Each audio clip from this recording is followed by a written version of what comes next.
Başlayalım. Şimdi senin ikinci oyunu açacağız. Açıyorum. Bakalım çalışacak mı?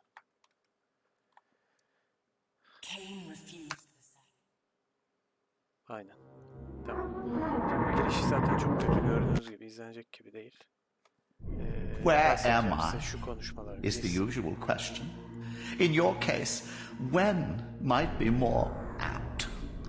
Bu arada altyazıları açabiliyor muyum?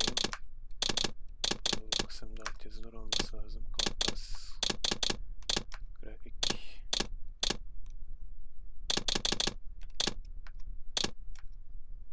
Kontrol. Herhalde yok. Neyse. Very well, you old snake. If you'd prefer I use my bare hands... This is completely unexpected. This orb disables our vampire enemies, leaving them helpless and incapacitated. Strangely, it seems to have the same effect on that peculiar weapon of yours. But you must believe me. I mean you no harm. You can drop the benevolent facade, Mobius. I know who and what you are. I should kill you where you stand. Perhaps you should, my boy. But you don't. Are you so certain of that, Mobius? My role as Time Guardian affords me a certain level of omniscience, Raziel. No, you don't kill me. That honor belongs to your maker, Kain, some 30 years from now. Ah, you two are a pair. You're just as fatalistic as he is. Death comes for us all, Raziel. It's just a matter of time. How is it that you know my name? We have never met. On the contrary, Raziel, I know you very well. And it grieves me to see how cruelly Kain has used you. I knew you when you were one of the Sarafan Brotherhood, Raziel. We were even close. Oh, please. Fortunately, you need not love me now to be my ally. Are we within the stronghold of the Sarafan priesthood? Yes, but the glorious days of the Sarafan have long since passed, I'm afraid. This is a more cynical and indecorous age. My mercenary army now inhabits this stronghold. We strive to honor the memory of the Sarafan with our own humble crusade. Is this the vampire Vorador? Yes, the scourge of the Circle, the most depraved and decadent example of his whole degenerate race. He slaughtered 6 of my fellow Guardians as they cowered defenseless in this room. And you somehow survived this massacre? I and 2 others. The Circle was devastated. Only we 3 were spared. How convenient. You'll forgive me if I don't naively devour every scrap of information you toss me. You have a reputation for deceit. And who has slandered me so? Your malefactor, Kain? The one who betrayed and destroyed you? Our common enemy? Consider the source before you judge me too harshly. We'll forget about rekindling our old friendship then. But consider an alliance based on our common ground. We both want Kain dead. I can help you do it. You don't want to meddle in this, old man. I know all about your sordid little schemes, but you're simply out of your depth on this one. You underestimate me, Raziel. Let me show you. Even now, Kain is lying in wait for you, unaware that I've snatched you out of the time stream and brought you here to me. See how he lingers at the very pillars he is destined to destroy, foolishly confident that he has eluded your grasp. The pillars are still standing in this time. Yes, Raziel. They are the embodiment of the divine force which preserves the life of our world. We who serve the pillars maintain their delicate balance, and Kain is destined to be the fulcrum upon which that balance turns. I believe you have already endured the wasteland wrought by his terrible, selfish decision. Kain's very existence is a cancer upon this world. As long as he lives, all of Nosgoth is in peril. You may never again be human, Raziel. But you can re-embrace the essence of your humanity and the nobility of your Sarafan heritage. Go to him, Raziel, and end this. But first, you will need to find your way out of the stronghold, and in this, I'm afraid I cannot help you. My soldiers will not understand your appearance here. They will try to kill you. You needn't fear them, of course. They're no match for you. Try to keep the casualties to a minimum. But do what you have to do. All great movements require a few martyrs. Kaydediyordur. Alt tab yapınca oyun patlıyor çünkü. Bakalım. Alone now, I surveyed my surroundings and noticed a second time-streaming chamber. Its entrance identical to the first, but with one distinction. That crystal was significant, but how, I had not yet discovered.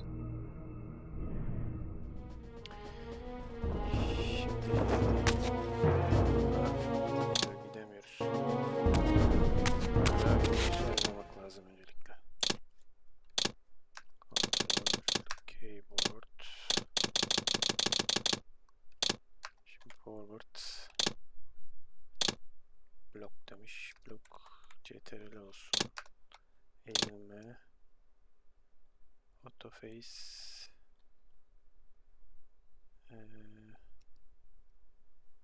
Autoface Q olsun. Aim Shift olsun. Jump. Tamam. Z. Heavy attack. Action E olsun. Heavy attack F olsun.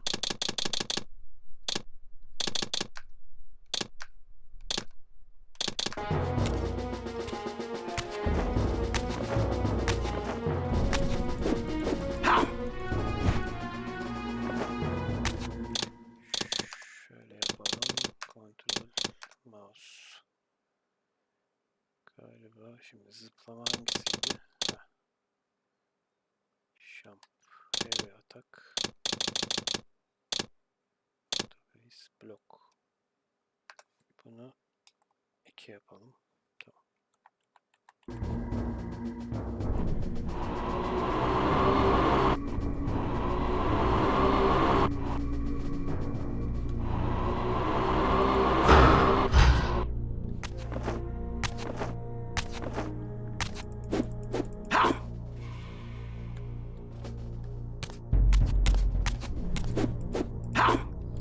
Şimdi konudan biraz bahsetmek gerekirse ilk oyunda bu elemanın vampir olduğunu gördük. İlk oyunda bir vampirdi. Kain bu arkadaşın kanatlarını kırıp habise attı. Habiste iyice haşlandı, öldü. Öldükten sonra Eldergod bu arkadaşı diriltti ve sen benim ruh kılıcım Soul Reaver'ım olacaksın. Kain'i ve diğerlerini öldüreceksin dedi. İlk oyunda kardeşleri öldürüp özelliklerini alıp Kain'in yanına eriştik. Kain'i öldüremeden Kain bu zaman dilimine kaçış yaptı.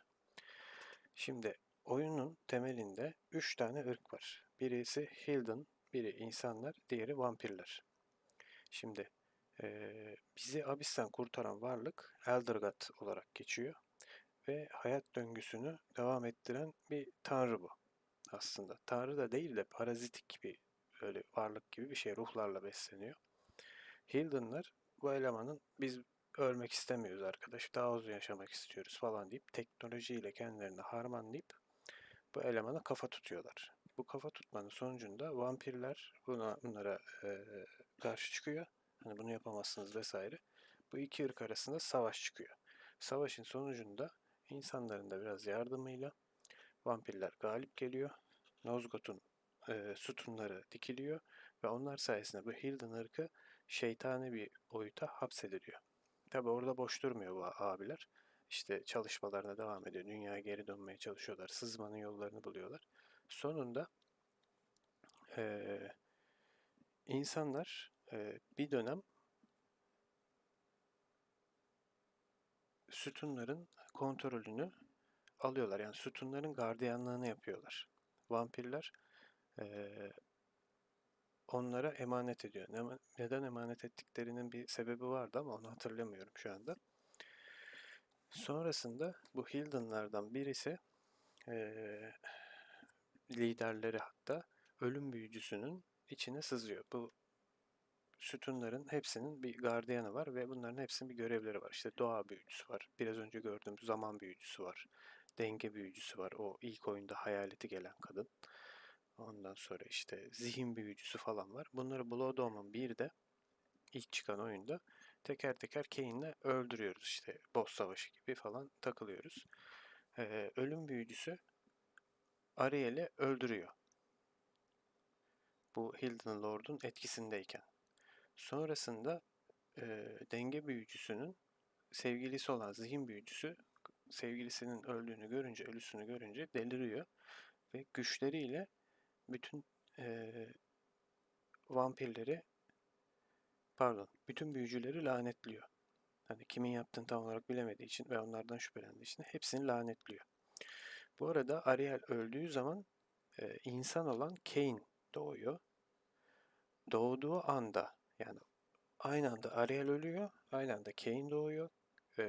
Zihin büyücüsü lanetlemeyi yaptığı zaman Kain'e bulaşıyor. Kain vampirleri ürettiği için, çoğalttığı için ilk oyunda kardeşlerimiz işte su yaratığı, ne bileyim örümcek yaratığı, işte böyle sürüngen imsi, işte devasa yaratıklar onlara dönüşüyor.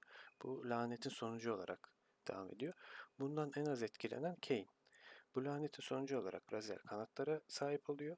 Kain bunu bir tehdit olarak algılıyor ve kanatlarını kırıp abise atıyor. Şimdi buraya kadar hikaye böyle. Oyunda 3-4 tane zaman dilimi var. Bu zaman dilimlerinin hepsine ikinci oyunda gideceğiz. İkinci oyunda pek çok soru cevaplanıyor. Şu Vorador'un kim olduğu ortaya çıkıyor.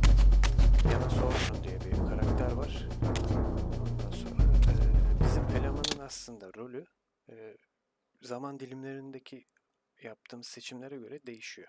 Yani zaman bu oyunda bir nehir gibi akıyor ve kimse yaptığı şeyleri değiştiremiyor. Zaman yolculuğu bile yapsa, mesela Kain bunu yapmaya çalışıyor, değiştiremiyor. Ama Raziel abise atılıp ölüp geri döndüğü için özgür iradeye sahip tek karakter ve o da esas düşman olan Eldergod'u indirmek için bir şekilde Kain'le aynı yolda buluşacak. Üçüncü oyunda özellikle bunu görüyoruz. İkinci oyunda sorulara cevap arayacağız. Şimdi bu oyundaki save sistemi ilk oyundan da kötü diyebilirim. Save noktaları var. Oradaki yerlerde save'leyebiliyorsunuz oyunu. Onun dışında ben burada hiçbir şekilde save yapamıyorum zaten. Save seçeneği yok. Bu muhtemelen Vorador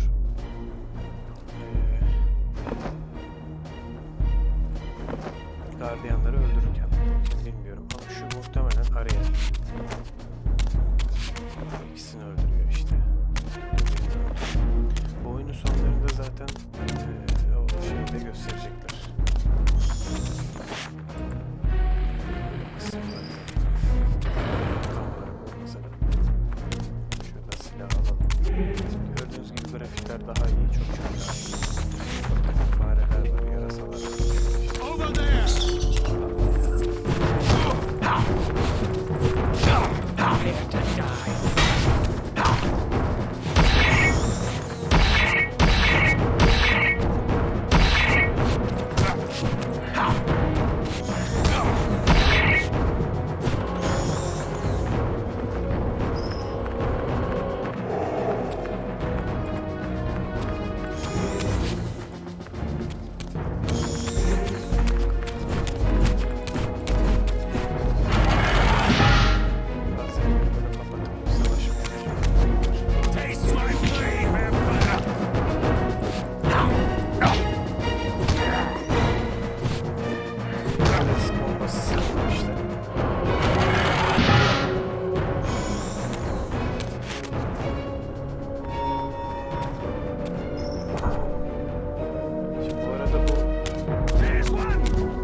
İlk oyuna biraz gönderme yapmak istemişler arada haritada. Çünkü ilk oyundaki haritada böyle bir şeydi. Kağıt üzerinde çok önemli olmayan bir harita. Throughout the stronghold, I discovered evidence of my former nobility and my life as a Sarafan priest. This was the heritage so foully stolen from me when Kain raided my sacred crypt and defiled me. Kain ilk oyunda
Away from the influence of Mobius's cursed staff, I could feel the strength of the Soul Reaver slowly returning. If that orb was as debilitating to vampires as it was to the blade, it gave Mobius a powerful advantage over his enemies. I finally understood how Mobius's crusade could decimate the vampires so successfully. If he could immobilize his enemies, they were at his mercy. But why, I wondered, would the staff have any effect on the Reaver?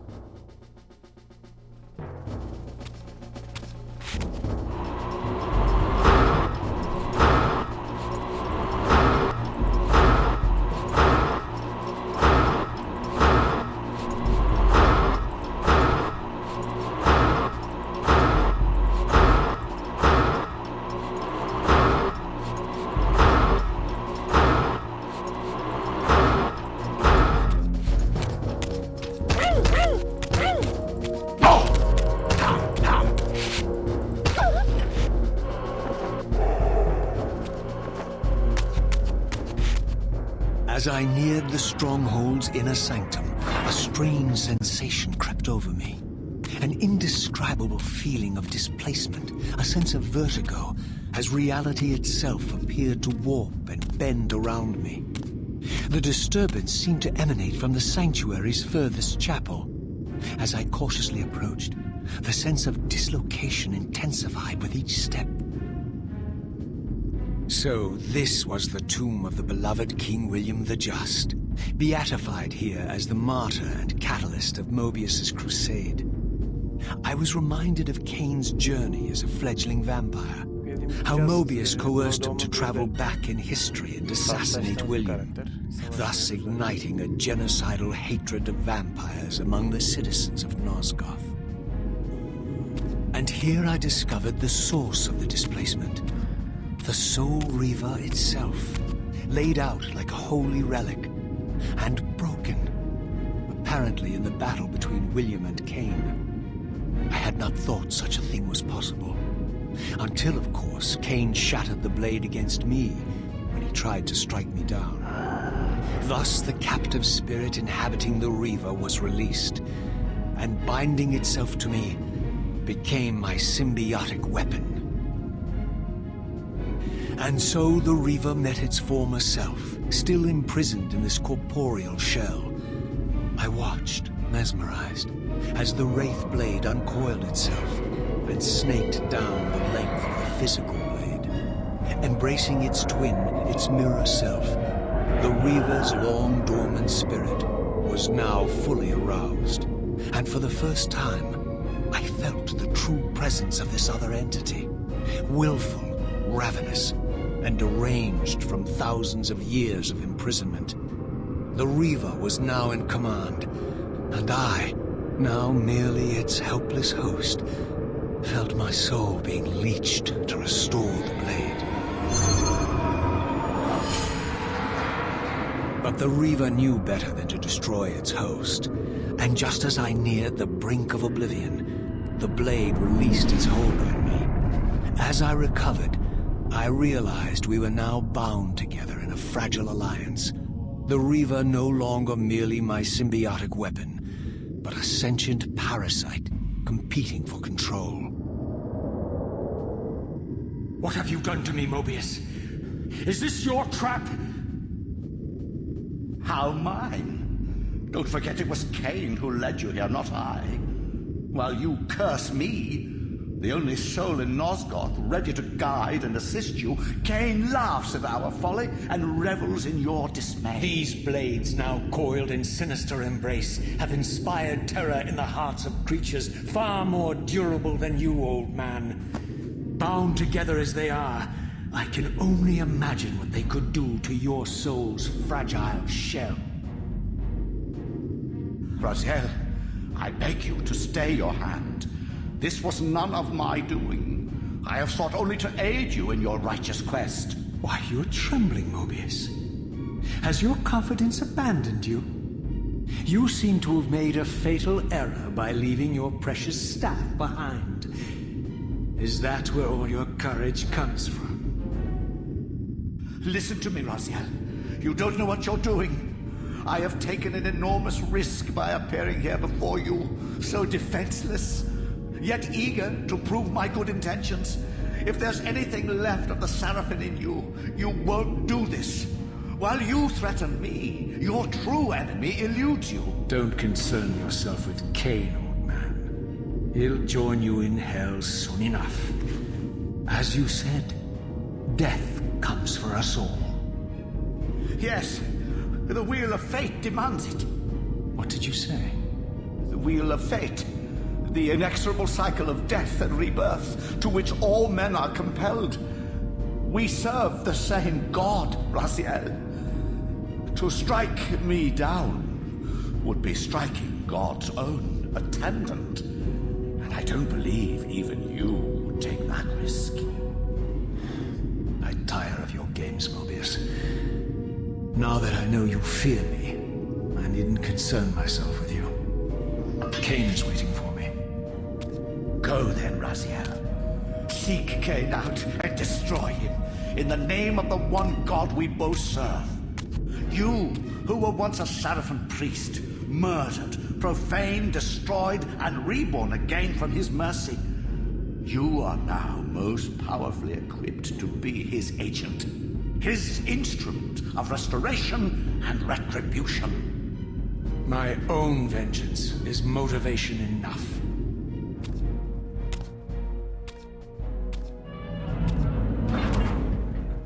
By my soul, you almost had me, my little blue assassin. But that'll be the one and only chance you get. I assure you of that. I could now summon the blade at will, regardless of my strength. But once summoned, the blade's ravenous appetite could not be contained. It devoured the souls of its victims, and if I allowed it to become over-aroused, the Reaver would now turn its hunger on me.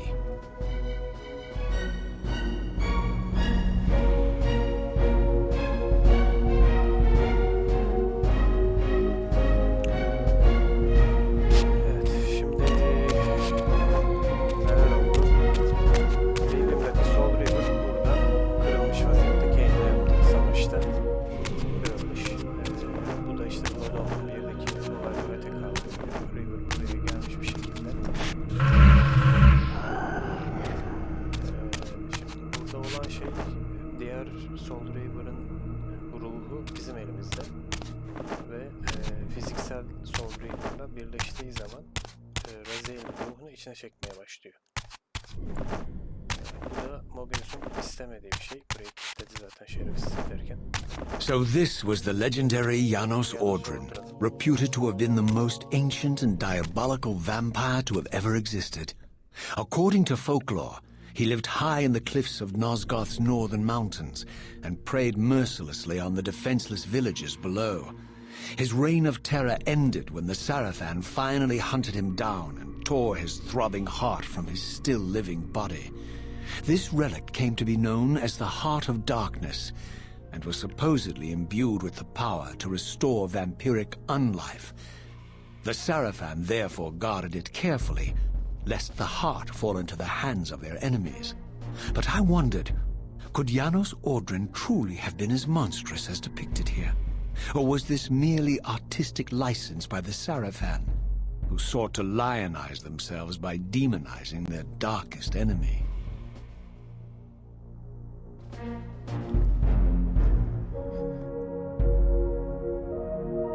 Yani Raziel'e çok benziyor. Zaten ileride göreceğiz ama kanatları tabii böyle yarısı kanadı gibi değil. Daha değişik. Şurada da bir imaj herhalde. Tam yapalım. Şu kazanlar arkadaşlar son Reaver'ın elemental güçleri için kullanılıyor. Bu galiba hava, karanlık, ışık, hava, bir de ateş var.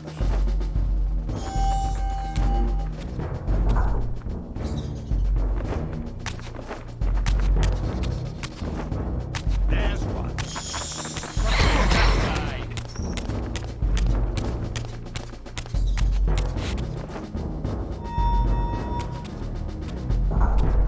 Evet. Burada oyundaki önemli noktalardan biri. Kardeşlerimizin insan haline gelmesi. Strange how my history came full circle. This chapel, I realized, was a memorial to my former Sarafan brethren and myself. All of us martyred here, and then so cruelly profaned by Kain when he imposed his gift on our noble corpses. For the first time, I beheld the image of my Sarafan self, memorialized here among my fallen comrades. It tortured me to see how noble and pure I had been, and what a vile phantasm I had become, and a profound sense of injury, of loss and betrayal welled up in me, so overwhelming I could barely contain it. All I wanted at this moment was to find Kain and destroy him.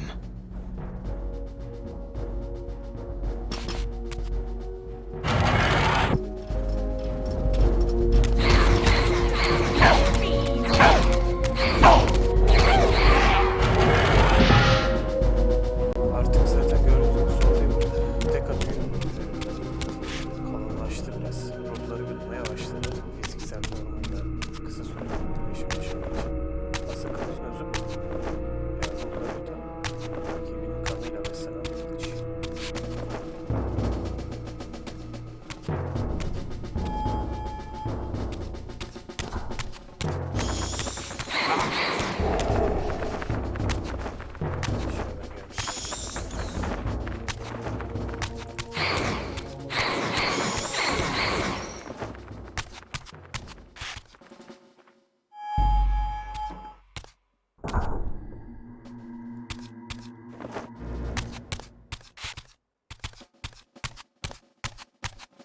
Bakın duman, zaten dumanın içinde bir şey varmış ya o zaman. Şeytan meytan bir şey varmış, baksanıza arkada.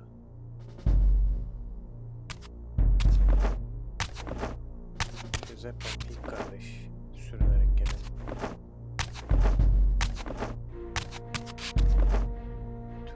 Türel'i öldürmedik. Türel'i 3. oyunda öldüreceğiz. Ve hap suda yüzen. Şuna örümceğe dönüştü.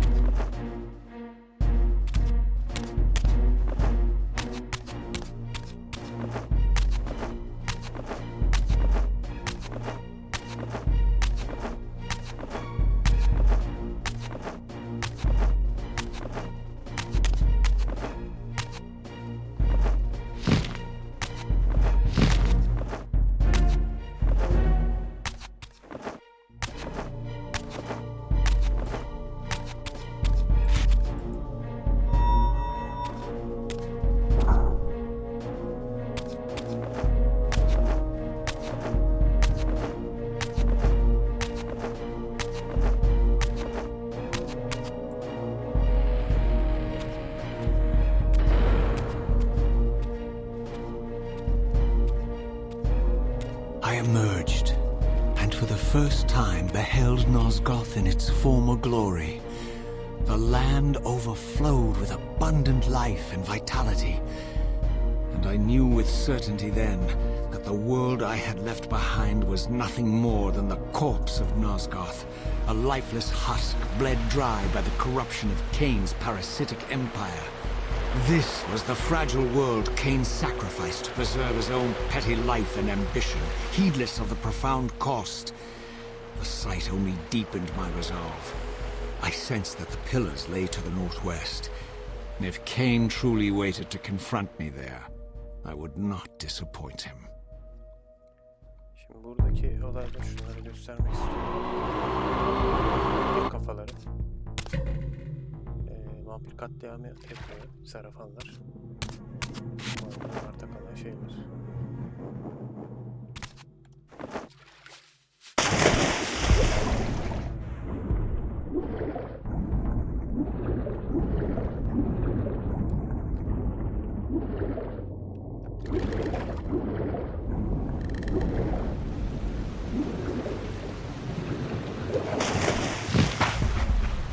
As I passed this arcane landmark, a wisp of the Reaver's energy was drawn into the ring, illuminating it.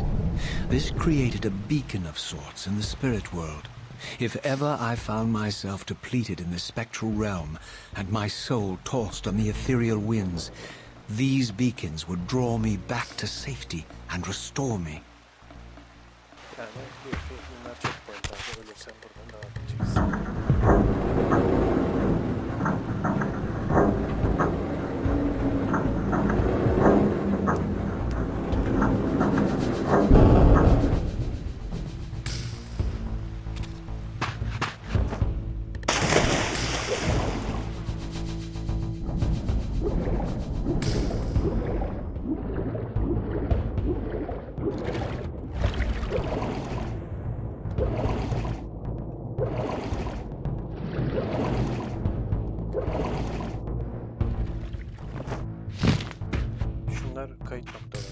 These ancient obelisks were mysteriously attuned to my spiritual essence. By simply touching the symbol, I could safely preserve an imprint of my soul, and thus create a milestone to which I could return when weary, and from which I could resume my journey.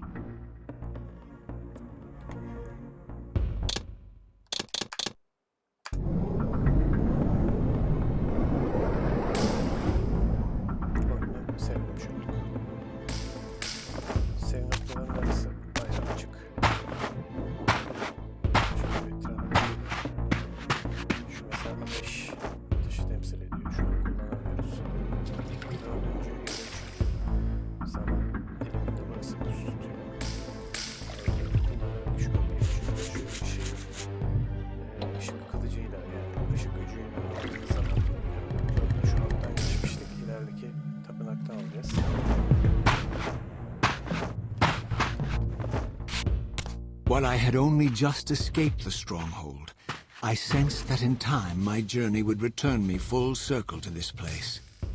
Infiltrating the fortress, however, would be no small feat. The balcony that had provided my escape was now well beyond my reach, leaving this massive gateway as the only means of entry. The gates were sealed, but like the time-streaming chamber I had seen earlier, their operation was undoubtedly linked to that odd crystal mounted above the entrance. Bu arada bu oyunda işte küpleri yerine oturtma gibi